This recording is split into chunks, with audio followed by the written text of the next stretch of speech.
the bank. Hey, Brett, how's it going this week? Good, Ange. How are you? Good. Well, this is another fun Stoicism exclusive for the month of February where we're trying different content, talking about our lifestyle or whatever. So it'll be very fun. All right. Angel's on the Stoic kick, guys.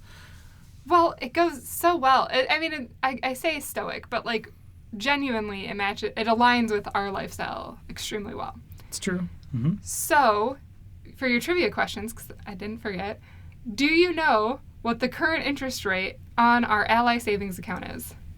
I think it's just south of 3%. 2.5%?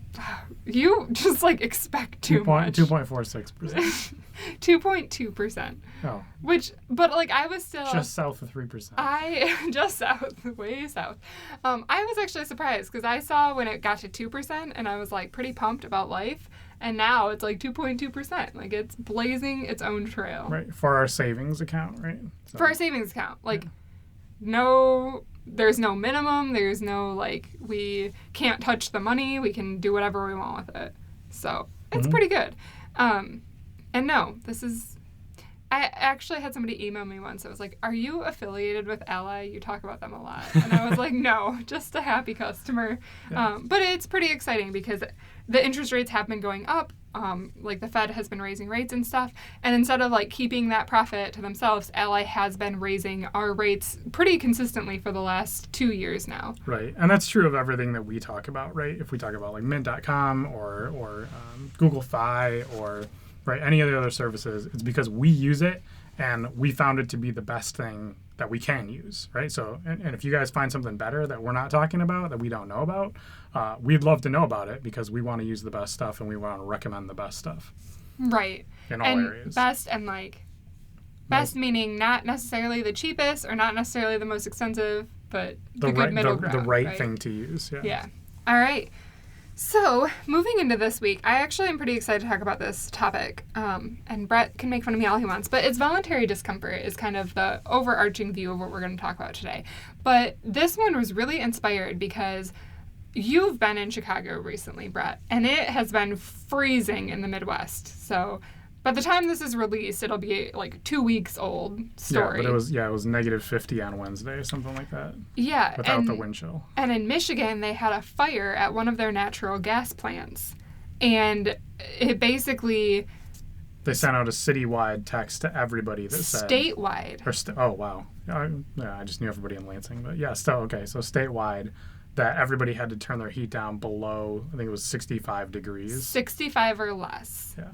And, well, I guess it was anybody who was on Consumers Energy, but then I know some of the other utility companies also were we can contribute to the reservoir or whatever. Right, because they all share the same lines. So it was basically almost the whole state of Michigan, from my understanding.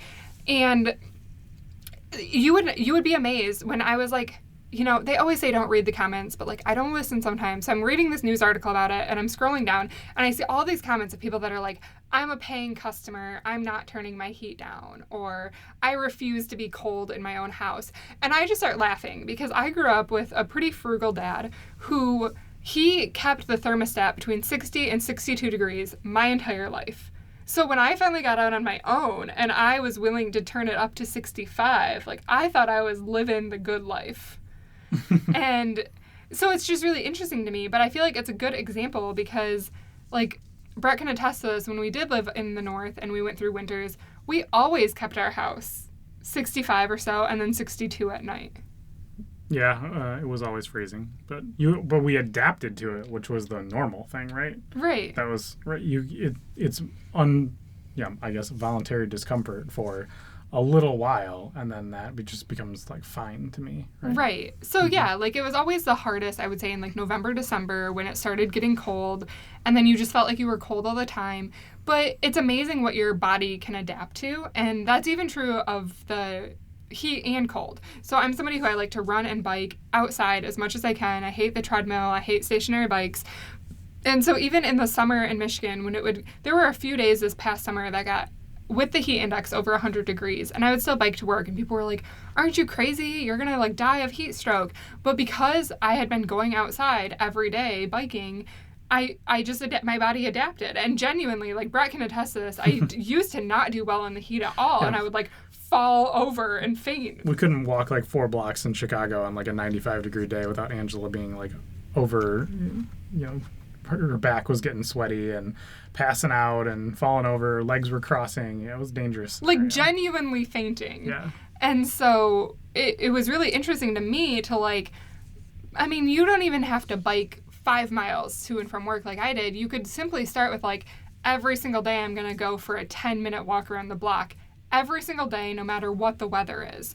And if you do that, even if you live in the north or if you live in the south, you will adapt so much better to swings in temperature because you're just putting yourself out there. And it's uncomfortable for a while, but then you get used to it. You're like, oh, you know, today is just as cold as yesterday, but it's a little bit less, it doesn't feel quite as cold to me. Right.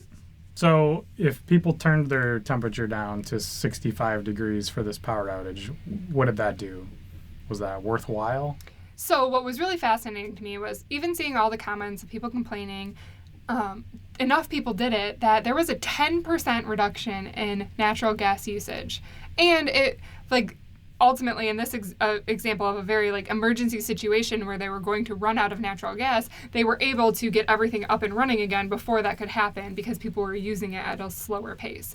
But I think that's, like, incredible that just by turning our thermostats to 65 degrees, which if we just left them there afterwards, like, you get used to it. It's not that cold. Stop being a baby. Put on some clothes. 10%. Like, that's insane. Yeah. I mean, I know when we lost power when I was a kid for, like, 3 days, we just, like, huddled up in the house and got all of our coats and blankets and everything out and sleeping bags and all just kind of hung out in the living room together and, you know, closed up the rest of the house. We were fine. Right? We survived. We didn't have any heat for days, and people complaining that they couldn't get it, 75 degrees in their house for, like, all night, right?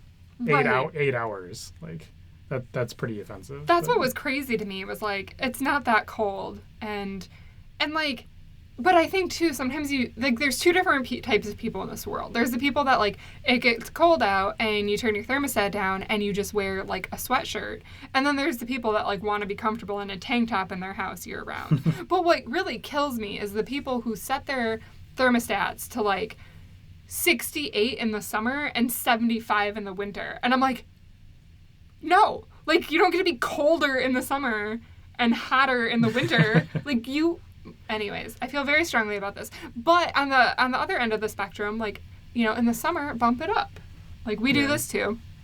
And I don't know. I just think it's, like, a really good exercise. So moving on to talk about, like, why should you do this? Well, there's actually 6 benefits that I came up with to practicing voluntary discomfort in your life.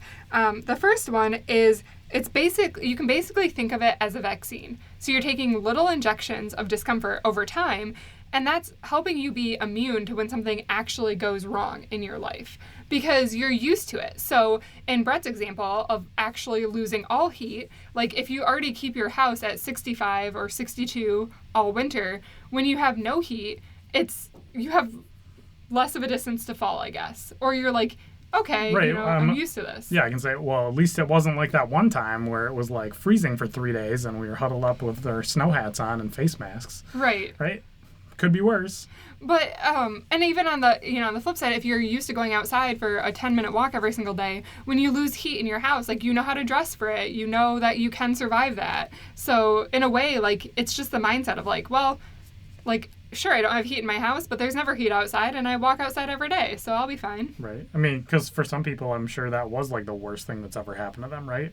Oh, for sure. That's kind of a weird place to be, I guess, for people that, like, go camping and, like, right? Anybody that's ever been, like, in the wilderness or in, the elements of any kind, and then you have somebody complaining that they can't drop the heat 10 degrees in their house. Like, that's...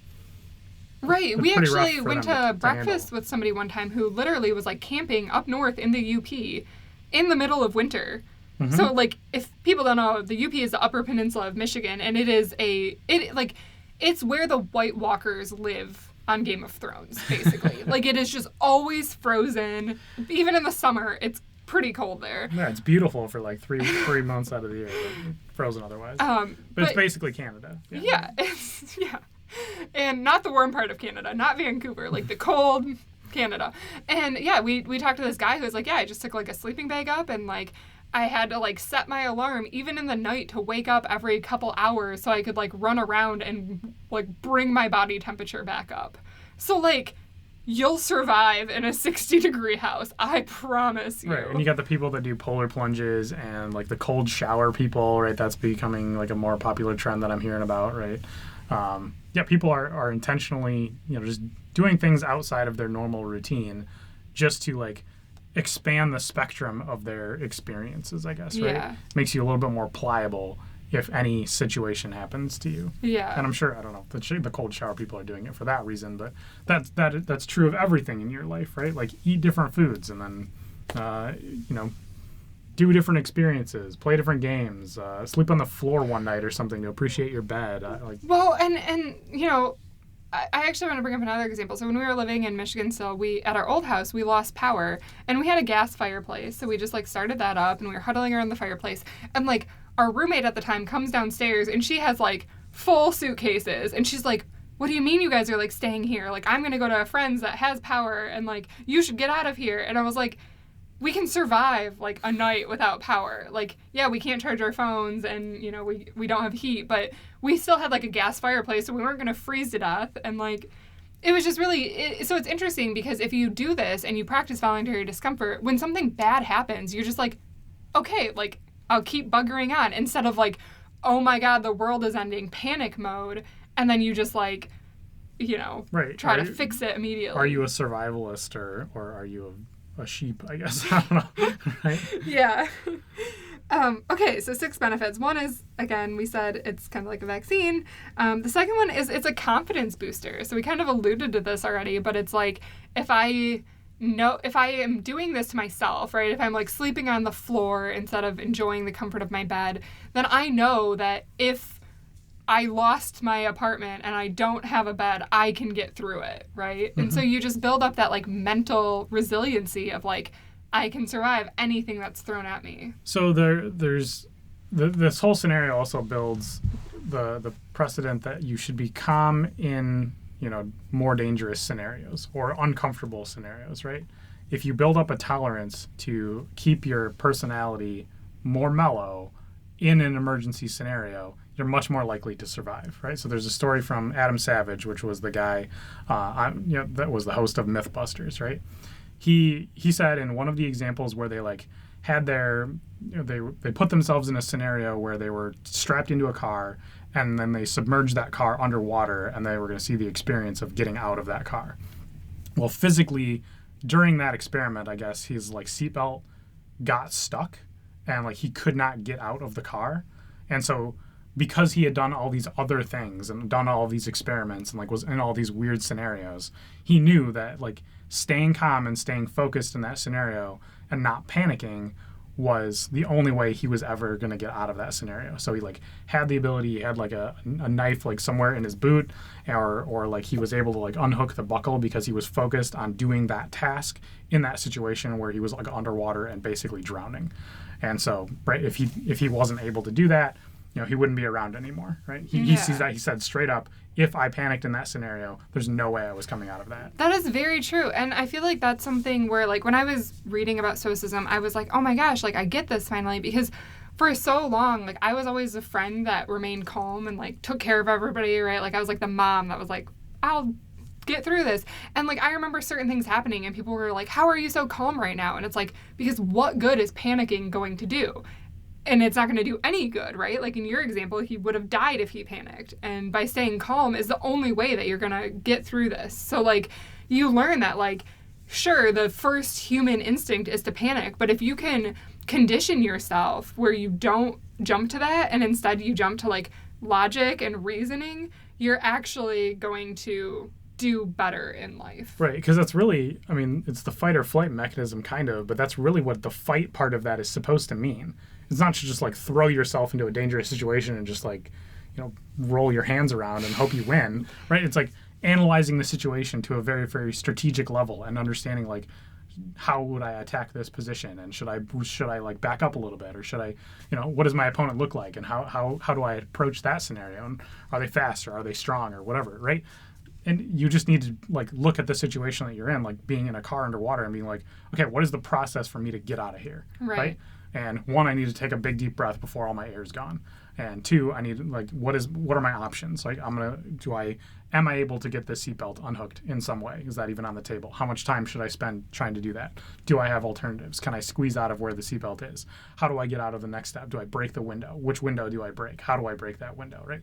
Stuff like that, right? Unless you go through all those processes and understand like where your path is to get out of that scenario, and otherwise you're not going to get out of the scenario, and you're just in like flight mode, which is panic and run away mode, right?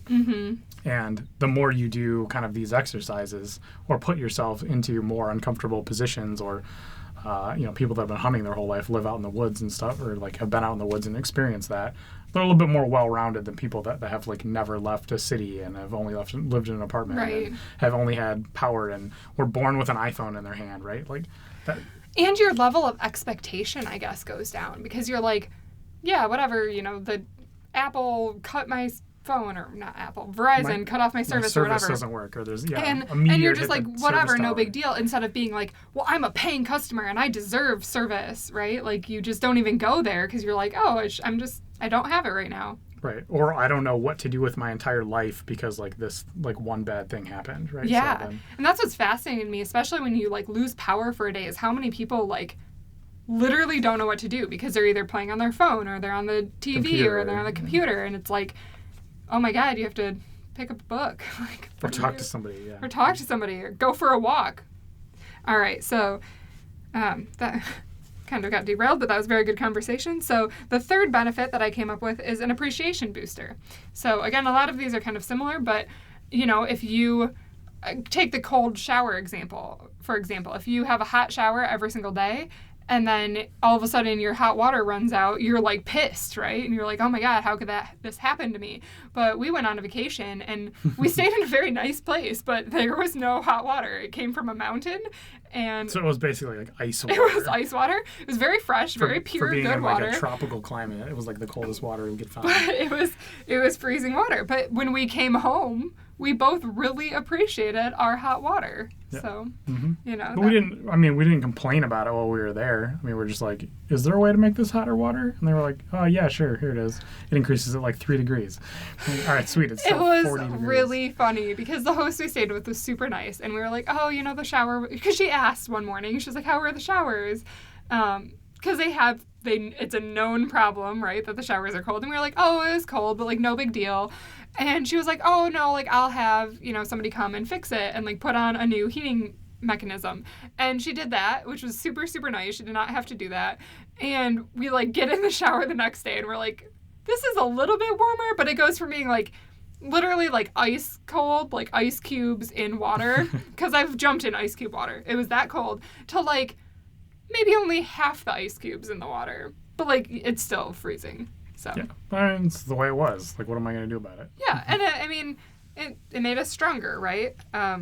Okay, so then the next one is practicing voluntary discomfort can actually be a willpower booster. And this is a huge one if you actually, for budgeting, or if you're looking to like go on a diet or just like be healthier in general. And if you're willing, so voluntary discomfort can come in the form of like denying yourself a pleasure, right? So somebody brings free donuts into the office and you don't eat one, right? Or why on earth would you ever do that? To not eat a donut? Yeah, that seems ridiculous. Because it's not good for you. It's debatable. But, okay, we're not going to debate about that. And, like, sure, everything in moderation. I eat plenty of junk food. But, like, we all know that if you eat too many donuts, it's not good for you. Gotta eat my free donuts.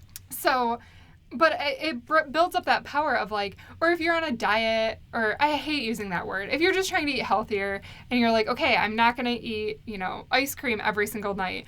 When you get to a night and you're like, oh, I really want ice cream tonight, like, you could break that and easily cave and eat a whole pint of ice cream. Or you could be like, no, I fought through that. And then you get a different sense of, like, satisfaction from fighting the urge to do something that you ultimately had a goal to not do. Right. yeah, it was good for this, and then it makes you more confident for later. Right. Because, and then when it comes to budgeting, right, like this is super beneficial because if you can fight the urge to like buy something when you see it in the store and you do that enough, it like makes you stronger so that it's like harder to get you to buy stuff that you don't need, right? Mm-hmm. So I think in general, even if you don't agree with my donut example, you can agree that having more willpower is a good thing. Right. And peeling things back one at a time, right? And just saying like, I'm okay without this, and maybe I'm okay without this, and maybe I'm also okay without this, right? And then that just kind of snowballs, and then you're like, okay, I'm okay with like basically what I have is like basic necessities. Right. And if anything that I do outside of that is like cushy benefits. Yeah. And it's good to think about it that way. So I guess moving into the next one, which ties in, is it's an awareness booster. So then you're aware of like, these are the cushy benefits of my life. And I could do without them, but it's like nice that they're here. And then you appreciate that more. Right? Mm-hmm. Rounds out your life a little bit more. Yeah. Makes you just feel better as a person, I think. But Exactly. Okay, and then the last one I was going to mention is the health benefits. So if you practice voluntary discomfort, then maybe you say, okay, I'm going to walk to work instead of driving today. Maybe you live 5 miles away from work and it takes you an hour and a half to walk there. And you might be listening to this and being like, all right, Angela, you've gone off the deep end. But what I wish people would realize is there are people out there who are in these situations who have no choice but to walk to work. There was an example of this guy over in Detroit he lived in Detroit and he worked in one of the suburbs and he couldn't afford to move to the nicer suburb, but that's where his job was, working for GM or whatever. And for like 6 years, every day, he like woke up, walked to the bus that was like 2 miles away, took that bus to another bus transfer, and then from there walked another 30 minutes to get to work. So it took him like 2 hours or something ridiculous to get to work, to and from. I mean, so 4 hours a day. And he did this for years and years. And then, like, finally people heard this story and, like, got a GoFundMe and, like, got him a car. But it's not like, I think sometimes people are like, oh, well, I just have to have a car. There's no alternative. But what you have to remember is there are plenty of people out there who don't have that luxury, who cannot afford a car or don't have their driver's license. And they find ways to get places they need to go. So, like, walking instead of driving, maybe you don't go all the way, but maybe you drive, like, halfway to work or something and park your car at like the Walmart and then walk the rest of the way. And just like going through that, or, you know, the other day it was like kind of cold and rainy here and several of my coworkers, because I walk to work, it's only 10 minutes every day, but several of my coworkers were like, oh, surely you didn't walk today in this like nasty weather. And I was like, of course I did. Like a little bit of rain never killed anybody, but it's so outside of the norm here that people literally look at me like I'm crazy. yeah, no, yeah, it's really not that far. Like, yeah, it's farther for most people to go to the grocery store. So. But, you know, I mean, it's like, it's good to practice that still, and like, you'll survive in the rain, you know? Mm-hmm. And then the other examples that I have here are, you know, with budgeting, if you have all the willpower and everything, like I mentioned, the health benefit you get from that is like peace of mind. Like, you're so much less stressed if you don't have to worry about bills, right? And then the last one I was going to mention in terms of like depriving yourself or not thinking of things. And so maybe you didn't like my donut example, but you will like this one. So there are a lot of people out there who don't drink like nearly enough water throughout the day, right? Because they like drink pop or they drink coffee or tea or whatever. And they basically rely on pop to get through their day, or soda, whatever you call it. And if you can just switch to water and like have that willpower, then that's huge for a lot of people, right? Because the long-term health benefits of going from, I mean, I knew people in college that would literally drink like 4 sodas a day, like 24 ounces. Because what are you even giving up in that scenario? Just like not satisfying a craving? Yeah, like, well, that was the same thing as the donut example. Well, donuts are different. Especially when they're free.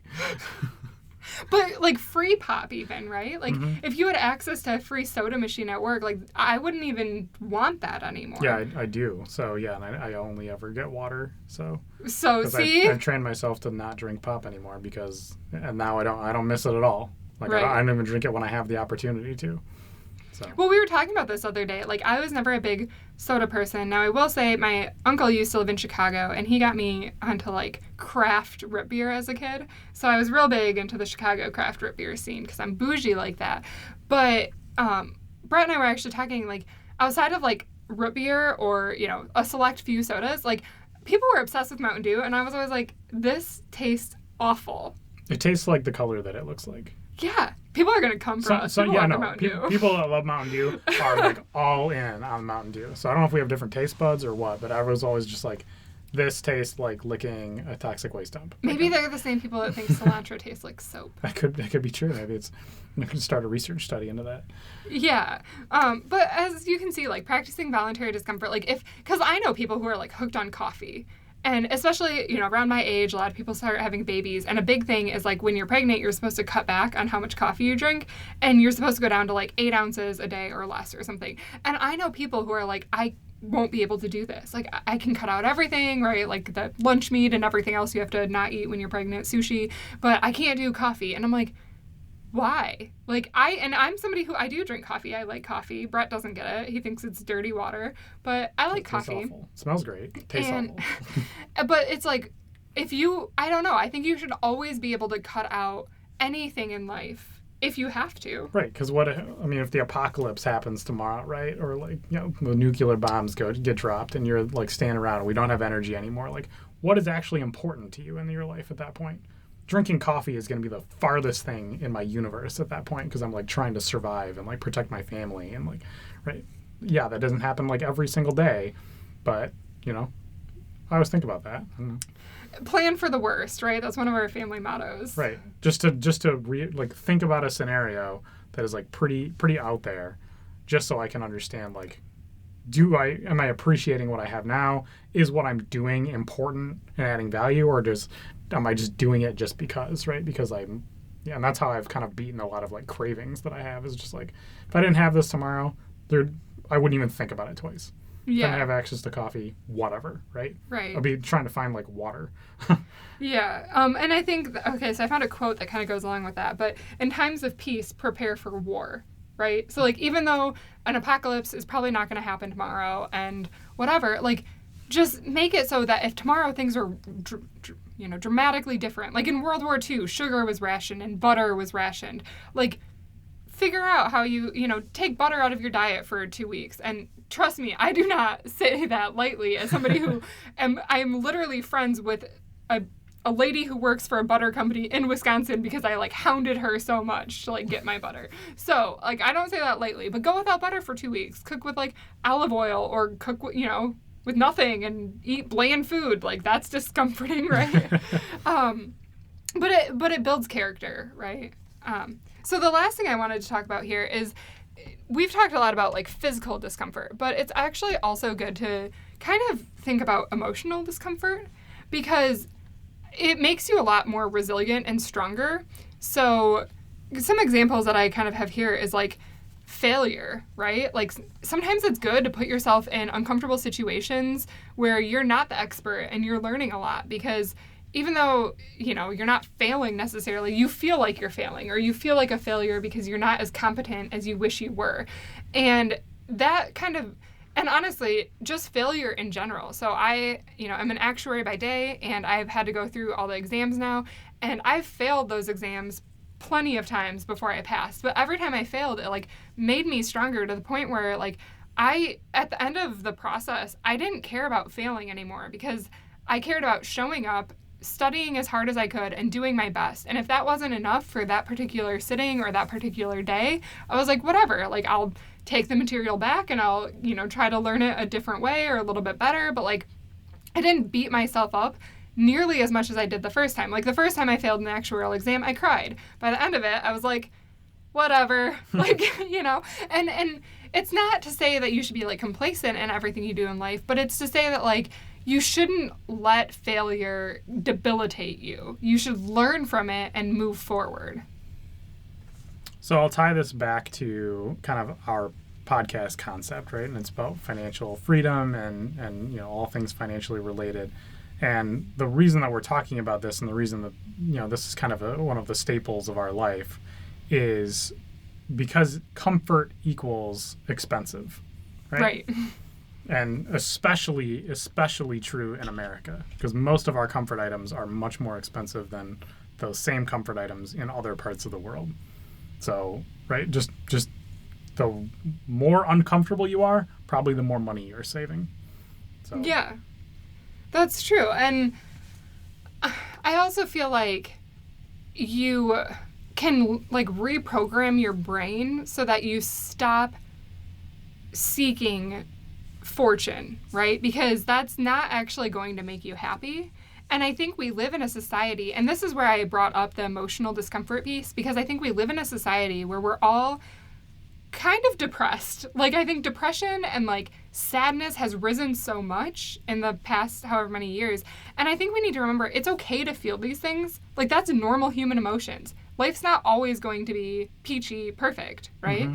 And so I think instead, like, let's stop turning to like spending money to like get that jolt of happiness or that jolt of joy, and like let's focus on like how can we make ourselves stronger, happier, healthier in general, and do things for the long term. So I kind of always go back to voluntary discomfort is important because it's easy to sit there and say, okay, if I had, you know, what makes me happy? Okay, ice cream makes me happy. So surely I'd be happy if I was eating ice cream every single day.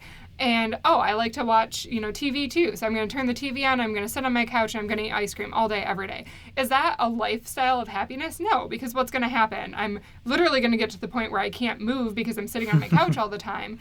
And like that, right, that's clearly not happiness. So I think sometimes you have to realize that for true happiness, you have to push through discomfort first. And you could ask that in reverse also and be like, if I didn't eat ice cream, how unhappy would I be? Right. And it's like, not really that unhappy. Right. And I think that's why, like... It's not like giving up free donuts from the office.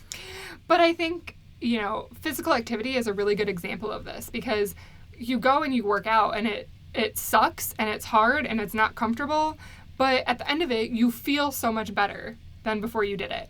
And long term, that has really good health benefits to continue working out and moving your body, right? Mm-hmm. So...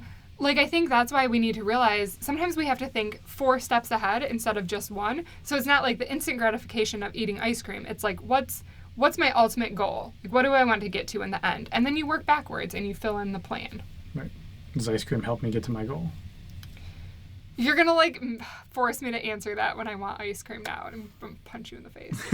All right. Well, that's all that I have for this week on Stoicism and life philosophy. So I think these are kind of fun episodes to do. So we're going to have a couple more this month and then a couple more things I still want to cover on this. But as always, we're going to do our normal programming once a week still. And a lot of this does relate to frugality. So if you're listening to these, I appreciate it. I think it's fun and I hope you're going to learn a lot through it. Cool. Thanks, guys. Hey guys, thanks for tuning in to this week's episode of Money in the Bank. Make sure to subscribe to us on the iTunes or Stitcher app so that you get weekly alerts every time we post a podcast. Or if you want, you can visit my website, moneyinthebankpodcast.com. And if you want to reach out with any questions or further comments, please email me at Angie@moneyinthebankpodcast.com. I look forward to hearing from you. Money in the bank.